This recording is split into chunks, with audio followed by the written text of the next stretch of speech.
Hey, as you know, I am always doing some deals, and in today's video, I want to share with you guys a deal that has just gone bad. And I know you're waiting on a Wednesday, you say, TJ, show us a very good deal. But today I decided, let me bring you a bad deal that has gone south, and it's one of my deals, and this is going to help you to prepare on your next deal because some of these deals we were thinking that strategies can still work. What am I talking about?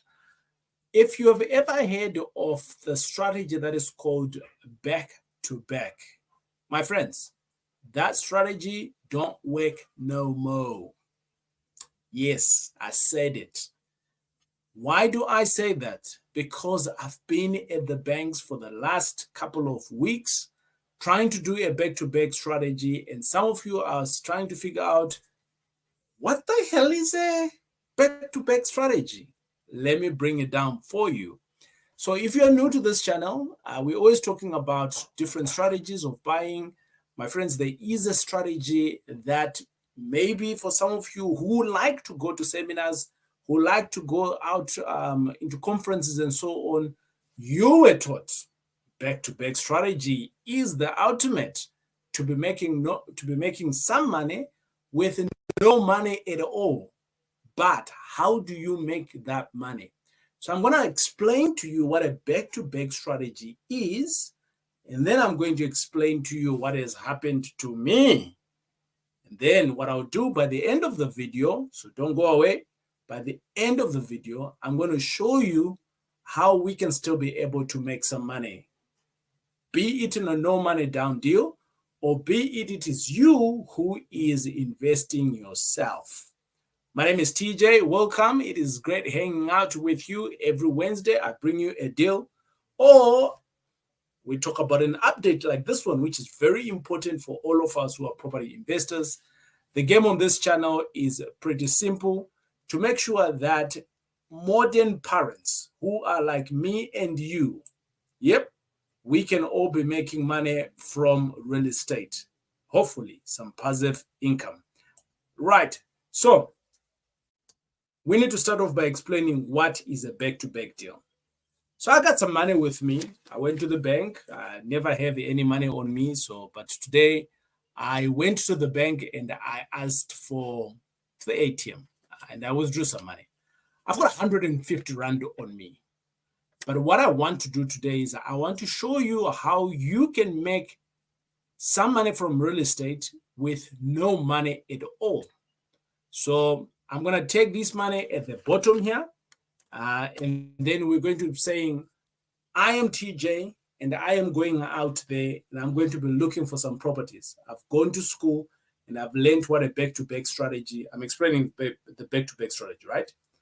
And I go out into the market and I spend weeks, days, and then bingo, I find a deal, a very good deal.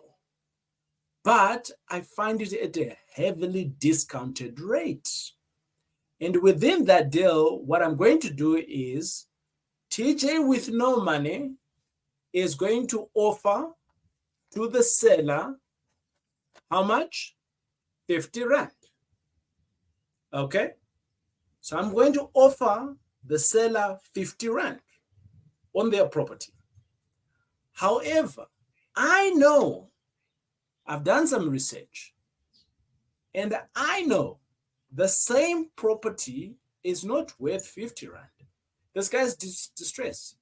I don't know, whatever the situation is, maybe he wants to sell quickly. And on this 50 Rand, the same house, I know it can sell for 150 Rand. Okay? So that's the opportunity here. So the first thing is that I've identified my seller, I have offered, so I've put pen and paper onto the contract. No money has been paid. And then I offer my 50 Rand. And for that reason, he has accepted. I take the same contract with a clever attorney, and then I go and find a buyer. Now the buyer is going to give me 150, right? Passes it on to my attorney. My attorney is going to be saying, hello, Mr. Jack, we will give you 100 and we will pay the seller is 50. So bingo, Mr. Jack has just made 100. Voila! Samula, is it? No money deal. Does it make sense? It's very simple. I've explained it. How many parties are involved? 4 parties. You got the seller, right? You've got you, who's the deal maker. You got the attorney, and you got the buyer. And you, the deal maker, plays ping pong with the other 3 parties so that you can secure it. Now, I said to you guys that this thing has come to an end. So what happened? Woo! We all know, though, that properties don't sell for 50 Rand, right? Or 100 Rand. This was an explanation. And I thought, let me explain it with very little money. Because if I explain it with millions, maybe some of us will get shocked with the millions. And then, we lose the learning. So I thought, let's do it with very little money that we all know we are familiar with. But this is what happened to me. I found 5 properties in a complex. And within those 5 properties that are in a complex, I put in an offer. And when I put in an offer, I put in an offer of about 800,000 each. So I'm like 800,000. And then I realized, wait. I didn't find the properties, actually. Someone else found them. It's like a sourcing agent. So he brought the deals to me and he says, TJ, I got a deal for you here. It's 800,000. The contracts have been signed, everything. I'm like, happy days. But as I dig into the details of the deal, I then realized that, whoa, these properties are actually worth, at average, 1.7 onward. Yeah, 1.7 million. So which means that the value is double. I'm like, woo, hallelujah. Yeah. So now I'm like, okay, this is an opportunity for me to do a no money down deal. Yeah, I did say that to myself. And I checked in. I'm like, okay, great. So how best can I do this? If I do a no money down here with a good attorney, I could potentially buy these properties, get the transfer from the other money, renovate from the other money, tenant it out, bingo. I've bought the property with no money. If you're still getting confused on the no money down deal, how it's working, you can do a replay. Eh? Okay. But as I was thinking this, I realized this is a good strategy. Let me implement it. So I implement it. And I then said to the other guy, okay, great. I am going to buy the deal now from you. Instead of taking over the offer to purchase, let me buy it from you. But I'm going to buy it at 1.5. And he says, TJ, why would you do that? I said, no, that's what I think. I just want to buy it for 1.5. Sometimes you need to guard your gate, Make sure that you don't give out all the secrets. But here I am, I'm giving all the secrets. Why? I don't know. You know me, I like sharing. Teaching you is my thing. But I take the same paperwork now of 1.5 to the bank. Now, bear in mind, there's 2 offer to purchases here. There's the first offer to purchase with the 800, which is between him and the seller. And now there is between me, TJ, and him, the middle guy, the deal creator, the guy who came with the sourcing, who sourced out the deal to me. In the way he had done the paperwork, I couldn't also just scrape him out and put my name on it. So he did it incorrectly. So I was trying to figure out how to make the deal work. So anyways, I take the same deal and I approached bank number 1. Bank number 1 comes out, hey, Mr. TJ, you are approved, approval in principle, 1.5 on each, but we also see that the value on the property is around about 1.7. Would you like us to register the market value when you're registering. I like, yeah, you can register on market value, right? Which is 1.7. So which means that when my bond registers, it will register on 1.7. And if I have a flexi bond, I'm going to have available to me 1.7, but 800 is going to be paid out. So which means 900,000 is going to be available to me. Times 5. Bingo! Isn't that a deal? So the first AIP came in and I'm like, yeah, I'm happy with this one. So we are in the money. And then their legal team, before it even go through to be appointed with their attorneys, because you get your approval in principle, you sign it, and then thereafter now it's with the legal team. Their in-house compliance team calls me, and I pick up the phone. I'm like, hello? Yes, this is TJ here. Yeah. And we're now talking, and we're talking back and forth about the deal, and they question the second offer to purchase. And they said they've done a deed search. They don't pick up that the second person is the owner. And for that reason, my AIP, approval in principle, is void because this is no longer allowed. I'm like, wait.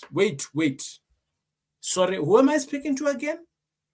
And the other person, so there's a lady on the phone. I'm like, no, I'm TJ. I'm TJ from the TJ tribe. I've done this many a times. Actually, I've done 6 deals like this, and I've used your guys' bank and they've allowed me. And she says, yeah, I understand that. But right now, I'm the gatekeeper, I'm the business manager, and the legal team have said no. Right? But what you can do, I am still able to help you. If your offer to purchase is between you and the real seller, I'm like, whoa. Wait, I'm coming back. Can you give me a day or two? She's like, sharp, no problem. Bank number 1. So I go to bank number 2. This one is a little bit of a character lending bank. So they want to see me. TJ, we haven't seen you in a while. How's COVID been treating you? How's the business? We have the meeting. And then bingo, they said, no, they can do this thing. And then they give me an approval in principle. This time around, they give it to me at 1.5, but they give it to me an 80% loan to value. I'm like, yeah. But I am sitting in the on the sideline thinking, are they going to ask me about what the other bankers said? And I'm thinking, how should I play it now? And bingo, my friends, their legal team alone. Hello, Mr. Jack. How are you? I'm like, no, I'm all right. We are calling you from Bank X. Okay, how can I help you? It wasn't how can we help you, by the way. Well, Mr. Jack, we realized that your offer to purchase, I'm calling from legal, your offer to purchase is between you and Mr. X. But Mr. X looks like he's not the owner. Are you aware of that? I said, yes, I'm aware of that. He disclosed it. He says, okay, fine. If he's the owner, if he's not the owner, then he cannot sell. I'm like, well, I'm TJ from the TJ tribe, back to back. I've been doing it. I've done 6 deals like these ones before. And he says, yeah, the rules have changed, Mr. Jack. What needs to happen is that we need the offer to purchase between you and the seller should be on the title deed. Are you able to rectify that? Boom. And I was like, okay. So what now? Does it mean that back-to-back are no longer allowed? So as resourceful as I am, so I called in one of my bras. I said, "Ba, who's at the bank?" I got bras at the bank, right? So I called in one of my bras and I said, "Bud, this is what has just happened. One transaction. This is a very good deal. I can't afford to lose it. Give me some inside information here. What's happening? So he says to me, TJ, it's pretty simple. At the moment, because of a lot of fraud that's happening, the banks are now insisting. The compliance team is now insisting. If you don't know, compliance team just means the legal part of the bank. Okay. They're now insisting to see so that paper to paper matches. If it is black, it is black. If you bring in the other paper, it's black. So if you got an offer to purchase and it's saying John Brown is the seller, the deeds should say John Brown. Simple like that. There mustn't be any gymnastics. There mustn't be any gray areas, things like that. And I said, but this is a back-to-back. This is how we have made money before, doing no money down deals. So are you saying that there's no more no money down deals? He says, it looks like it. So I want to find out from you, my friends. Number one, have you done a no money down deal of late? And I'm speaking about within the last 6 months. And has it been a back-to-back deal? That's what I'm asking. That's number one. And if you have, tell me in the comments with who did you do it with, which bank? And I figured that out. Okay. If you have done that, you're just going to obviously just help the community, and we're going to do a second video to give you some advice so that obviously we can all know that this strategy is not gone. But I've approached 3 banks so far. All 3 banks have given me the same response. Obviously, the first 2 is the one that I had like an altercation on. And I'm like, I am the king of real estate. I am TJ of the TJ tribe. I write books, so you should give me some money, but I did all of those things, but it didn't work. Right. So, yeah, I suppose it's new process. So, my friends, having said that, I did say, wait until we finish the end of the video. Now that we know what we know now, what now? Does it mean that this strategy is dead? In my view, I think the strategy is dead, right? In my view, based on the experience that I've just had in the last 2 months of doing my deal, I think the strategy is dead. And I think the banks, the compliance team, they are looking for something.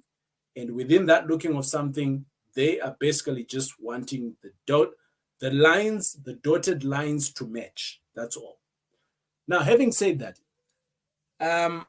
what is the lesson? Why am I telling you about this? I just don't want to come and tell you my deals and then just feels like I'm vomiting, right? And that's not the idea. The idea of me coming here is to teach you something or for us to understand something, right? So I'm not just ranting today. So what can you do? It is obvious that things have changed. That's the first thing that I want us to recognize within this video today. It is obvious that things have changed. Why am I telling you this? So that, which is point number 2, so that you do not repeat the same mistake. You go out there, you have learned this back-to-back strategy. And there are some people that are still even teaching this back-to-back in their programs, right? And they'll stand on it. But I've been to 3 banks, 3 main banks, they've given me a no. Yeah. And they have given me exactly what to do, which is, Mr. Jack, remove this other person. We want the offer to purchase directly with that person. And the person needs to be on the deeds. Simple. It's not complicated, Mr. Jack. So there you are. So that's the other reason that I'm sharing this with you. However, there is a light in the tunnel. Yep. There's still an opportunity for us. There is still an opportunity for us, investors. And that opportunity is, it was presented to me twice with the same banks, right? I didn't have to ask them. They presented it to me. And what opportunity is that? This opportunity has always been there, But back in the days, I think you had to like jump a few hoops. I remember working with some of my bond originator back in the days. We talk about it and like, how best can we do it? We need to bring in so and so. What am I talking about? I am talking about the opportunity where when you're buying the actual property now, the value is 1.7. That's the market value. Yeah. But you're buying it 800. And the evaluator comes out and they validate the 1.7. And in his notes, as an evaluator, he does say that the property in the area is 1.7. The bank came through to me and says, Mr. Jack would like to offer you the 1.7. So now hold on. Did I need to do the back-to-back? The answer is no. Because I could have exactly just signed directly with the seller, maybe even asked my sourcing agent to say, guy, your contract here is null and void now. Can I come in? Can we do an addendum or whatever that is going to be for us, for me to be recognized as the new seller? Maybe even do a new offer to purchase, a new attorney altogether. And then I take the same offer to purchase to the bank.